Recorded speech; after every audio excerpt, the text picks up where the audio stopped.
Welcome to Seasons of You, a podcast about seasons of change and our ever-evolving cyclical nature as women. I'm your host, Sarah, and I'll be sharing my experience of harnessing the power of the cycles as a guide for my life, and I'll be speaking to incredible guests where we'll explore struggles, growth, and expansion, and what inspires us to create and live a life that we truly desire. Get cozy and honor this moment for yourself as we dive in to the seasons of you. I acknowledge the traditional custodians of the lands on which I live and travel. I give thanks to the Indigenous Australians who have an enduring and deep relationship to the land, skies, and waters of this country. I recognise that sovereignty was never ceded, and I pay my respects to elders past, present, and emerging.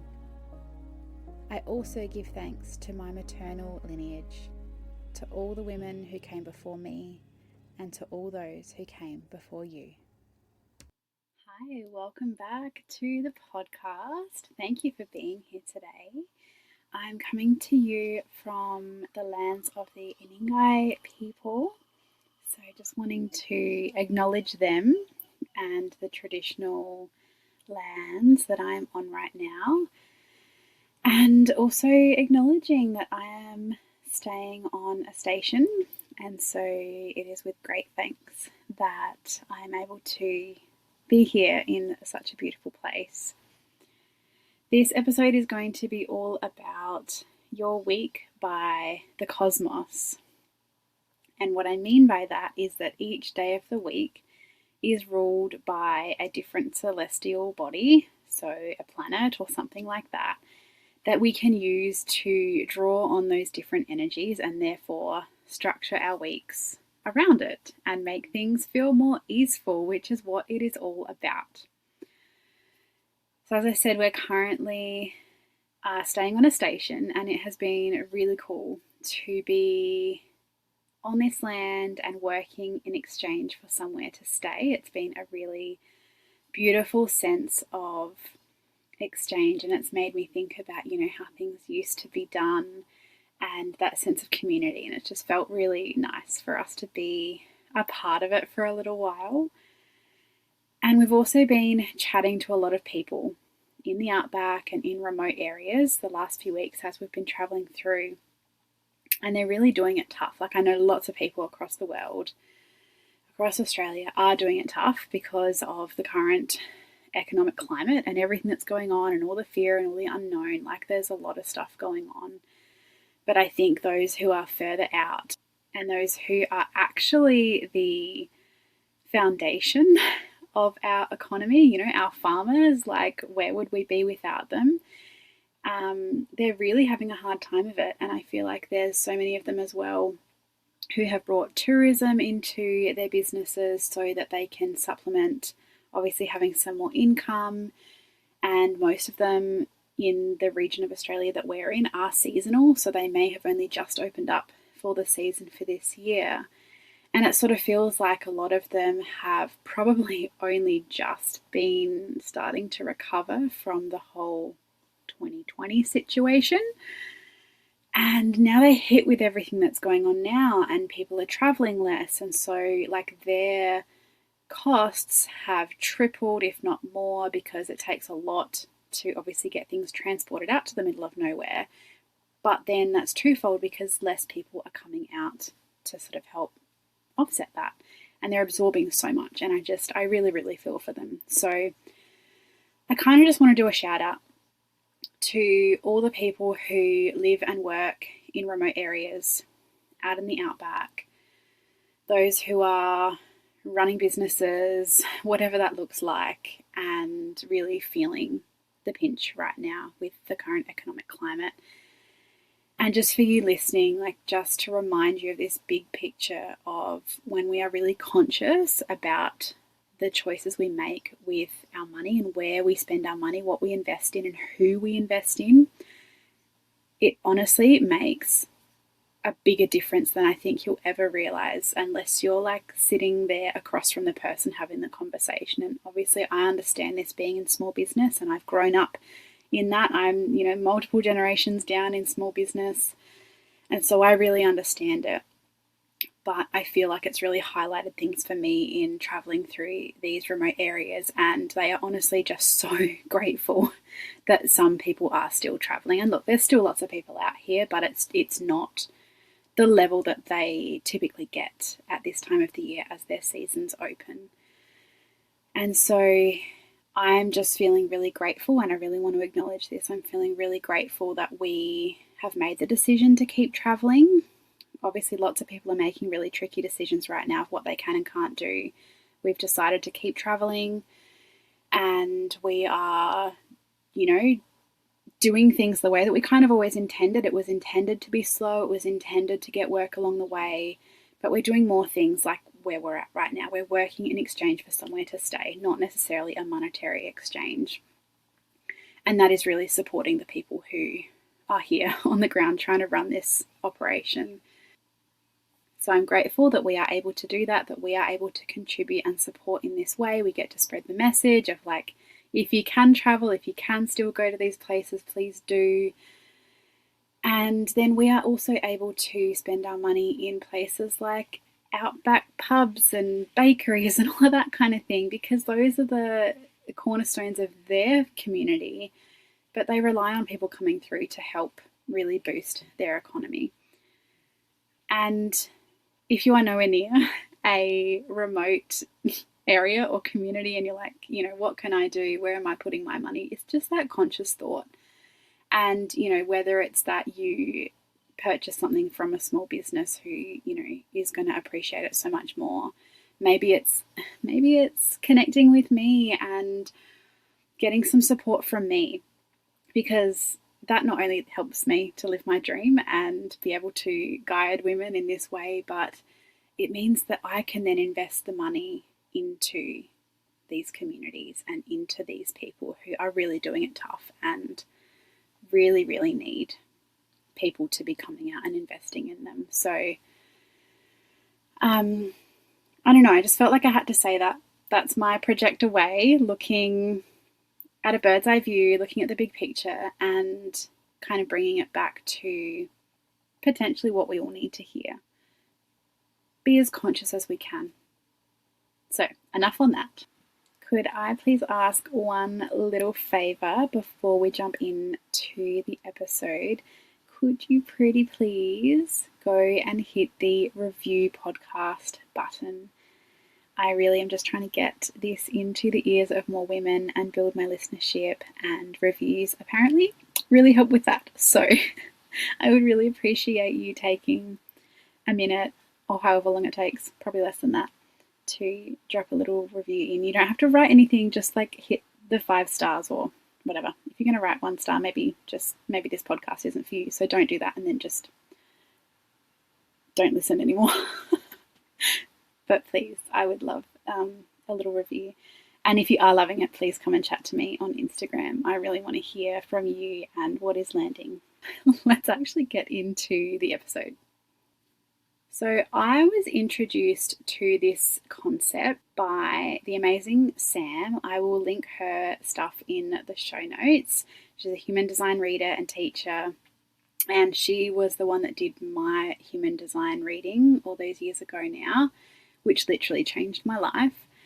But then I did some other things with her, and she introduced me to this concept of looking at what planet or celestial body rules each day of the week, and then structuring our weeks around those energies.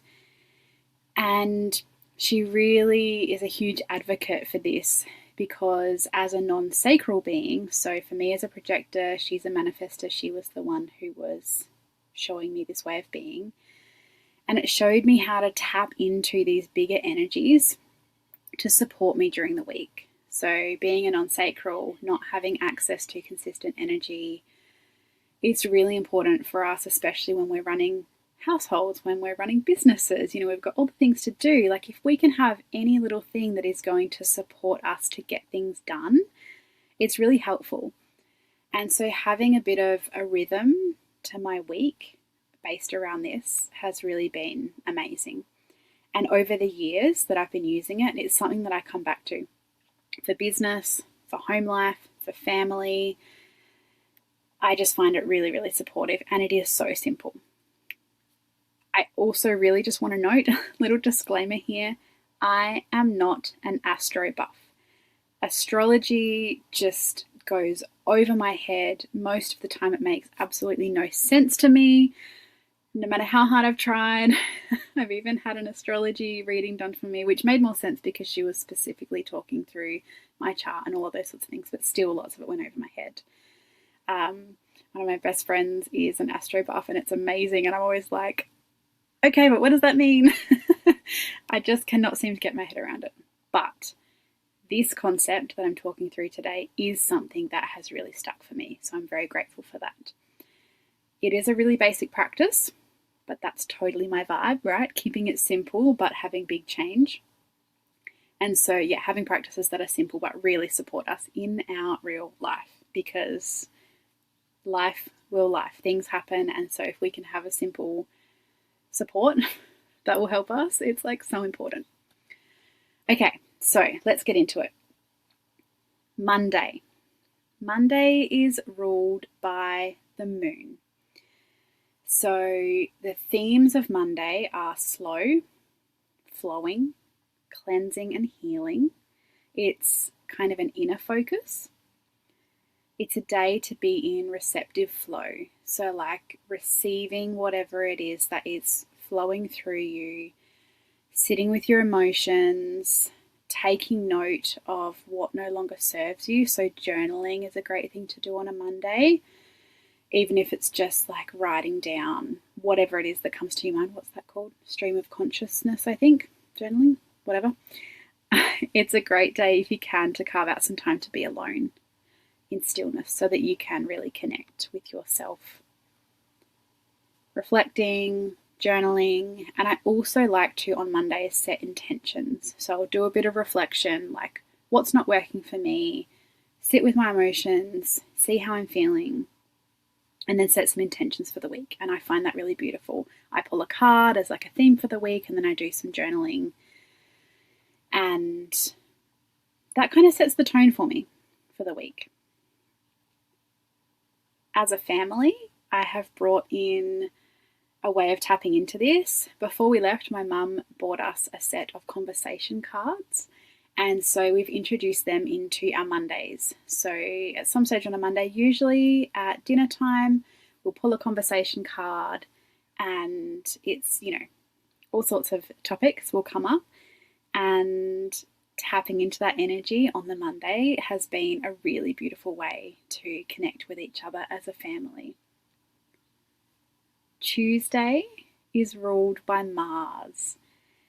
The vibe, the focus of Tuesday is energy, it's action, it's power. This is the day to do things, get shit done on a Tuesday. So take action. Do higher energy activities as well, especially those of us who are non-sacral beings. Tuesday is the day to go and run your errands, get all the things done, smash through your to-do list. It's a good day to start new projects, do your income producing activities in your business, just do all the things. And I find that when I tap into this energy on a Tuesday, I can get so much done. And for us as a family, we might prioritize doing things like going out on an adventure. So it might be like a walk with your children after they get home from school, or if you're homeschooling, going out for an activity for the day, and really just accessing that extra level of energy that can be available on a Tuesday. Wednesday is ruled by Mercury, and the theme is communication. So Wednesday is all about communicating, using your voice. It's about knowledge. It's about your mind. So a really good day to do a brain dump, to brainstorm any ideas that might be coming through. A great day to create content or write or engage with people, particularly if you're running a business. Definitely doing a brain dump to clear your mind, and then doing some long-term planning with whatever it is that is swirling into your brain. Get it onto paper and then start a bit of a plan from there. Something on a Wednesday that I've brought in for our family and with homeschooling is to pull out a page where my son does a weekly journal. And that is really supportive of him with his writing, tapping into the Mercury communication energy so that he can find it a little bit easier while he is learning to write. Thursday is ruled by Jupiter, and I guess the theme is around growth, or like the big picture. So thinking about expansion, about prosperity and abundance. Thursday is a great day to work on your goals and sort of looking at that big picture. Like, what am I working towards? What am I doing? And just taking some steps forward in that, taking aligned action. It's a good day to make plans for where in your life you want growth and what that might look like for you, how you want it to feel. It's a good day to dream big and to do manifesting if that's your thing. It's also a really beautiful day to celebrate yourself and everything that is coming to fruition in your life, and a beautiful day to practice gratitude as well. And just asking yourself the question, what could be possible for me right now? Friday is ruled by Venus, and the theme of Friday is love. So love for others, self-love, good day for creativity and relationships. So spending time with loved ones, but also saying yes to yourself. So self-care, treating yourself, like what is it that you need to love yourself? So it can be a really good day to ask for support and open yourself to receiving is really important on a Friday. Practicing self-love. When we were still in our house, my son would go to his grandparents on a Friday afternoon. And so in the morning, we would do like love of our home. And that would mean just doing a bit of a reset of the house. And we'd put some music on and we'd make it feel really easeful. And we just slowly move through it. And then we'd have some connection time, reading a book or doing an activity that he wanted to do together. And then he'd go off to his grandparents. So he was strengthening his relationship with them and focusing so much on love there. And then I was able to have self-care time. So that was a really beautiful way to tap into the energy of Friday. Saturday is ruled by Saturn, and this is the day of structure. So looking at your routines, looking at planning, your rhythms, really thinking about the foundations of your life. So things like housework, meal prep, planning the week ahead. It can be a good day to tie up any loose ends as well, so that you can then have a couple of days of chilling out a little bit more. And I always look at Saturday as the day of doing things that future me will thank me for. So doing some meal prep, doing the cleaning, like we always clean the caravan on a Saturday. We each have our jobs. We had previously always done our food shopping on a Saturday. It's a little bit different now that we're traveling. We have not much of a routine in terms of shopping because it depends on when we're going past shops, but we would do our food shopping and then I would prep a bunch of stuff for the following week. And that was just really supportive for me to have a more flowing week. Saturday can also be a really nice day to do some learning as well. So if there's something that you want to deep dive on or a course that you've been meaning to get back into, spend some time doing that on Saturday and tap into that Saturn energy. And then Sunday is ruled by the Sun, and the theme of this is joy, empowerment, and thinking about looking at your true essence as well. So a great day to rest and relax. Beautiful day to connect with yourself and do some inner reflection, connecting back in with your growth and the inner work that you're doing, and looking at some creative expression as well. Like, how can you do something that is going to fill your cup in a creative way, and that you can have a bit of fun and have some enjoyment in your life.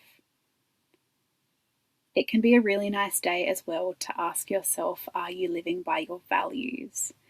And this can then sort of flow into that Monday energy again, the moon energy of sitting with your emotions and doing those reflections. So Sunday and Monday are both really beautiful days for reflections, and they can kind of flow into each other. So that's a brief overview of how to use the days of the week in alignment with the planets and tapping into those energies to make things flow a little bit easier for you. If this has sparked something in you, if it has made you curious and you're like, oh my goodness, I'm going to try this, I would love to hear from you. Please come and chat with me. I'd love if you would drop into my DMs on Instagram. I really want to hear what you're getting out of the podcast. What are you loving? What do you want to hear more about? Did this topic land for you? Is it something you're going to try? Like, genuinely, I really, really want to hear from you. My DMs are always open. A final little note that I would like to mention here is that I have a new freebie on its way. I'm just working on getting the tech side sorted right now, but it's been on my heart for a while, and I've had a little bit of time the last couple of days to actually bring it to fruition. It's called Begin Living in Your Rhythm. It's something that you can access for free. You just pop your email in, and then you will be emailed across 3 days. So I've done it like that so that you're not just bombarded with information, because you don't need more pressure and more things to swirl around your brain. Like, keeping it simple, I find, works really beautiful for busy mums. And so you will get emails across 3 days that give you an introduction into cyclical living and the rhythms that we can tap into and guide us.